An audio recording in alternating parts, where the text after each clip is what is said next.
Hi everybody. Sorry I didn't do a episode yesterday. I was going through sickness and stuff like that. So good thing about it is that today is going to be a great day for you. Understanding that it's almost towards the end of the day, so I want to leave this in mind for you when if you coming back from work, if you're on your way home, anything like that, or if you got that second shift, because I know how that is because I'm learning that right now.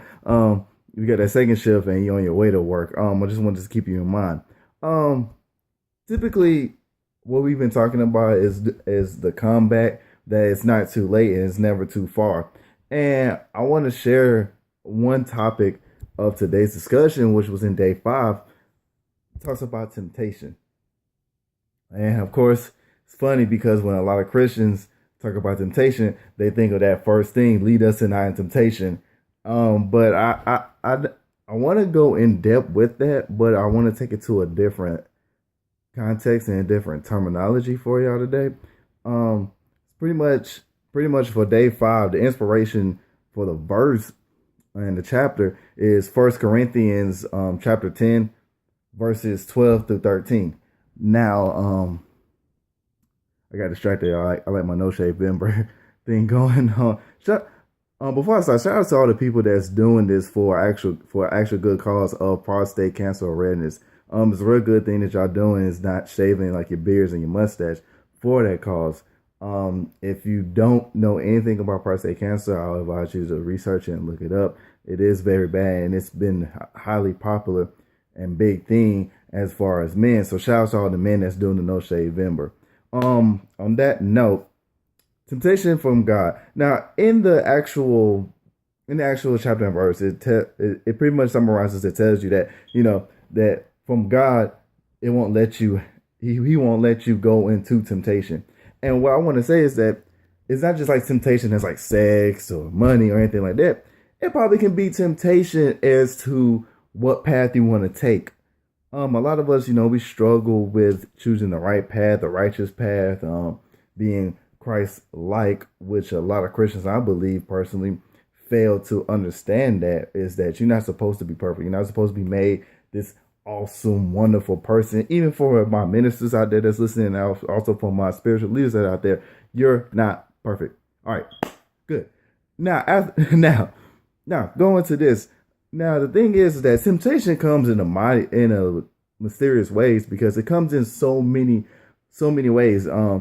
Be temptation for your family, temptation with your significant other, temptation for your friends, temptation for your coworkers. It's all the way over. But the grace of God and the Spirit of the Lord will never let you fall into it, and that's the beauty of it. Even if you think that you fall into it, you haven't really fallen into it, because what you look at is like a bad thing when you fell into that temptation. It could have been worse, and thank God for that. Also, it's just like thank God for the small stuff of temptation. Okay, let's think of it this way: you have kids. God, I hope I don't have kids until I'm like 30. But say you got kids, right? And they're like 5 years old, and they get smart with you, and then you're tempted to hit them, smack them, or something like that.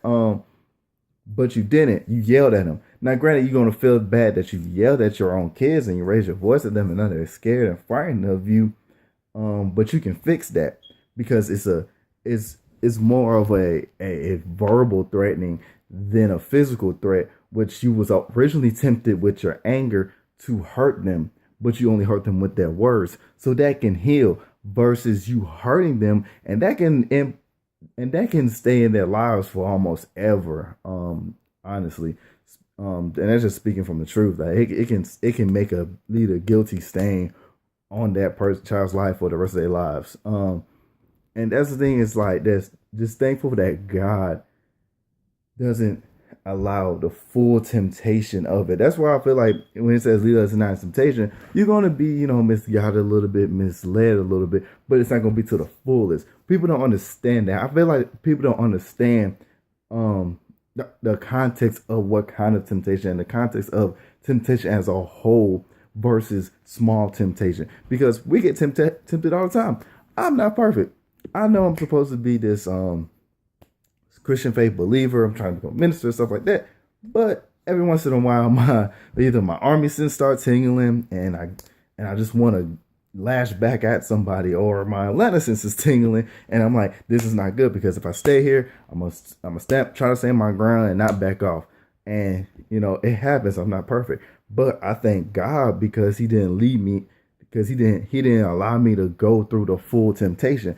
Maybe I might have gotten a blackout, but it could have been worse. I could have probably got killed that day, or maybe I walked away from it because it was a huge heated confrontation. But God allowed me to walk away from it and live another day. And pretty much almost out of time, because I don't like to talk that long.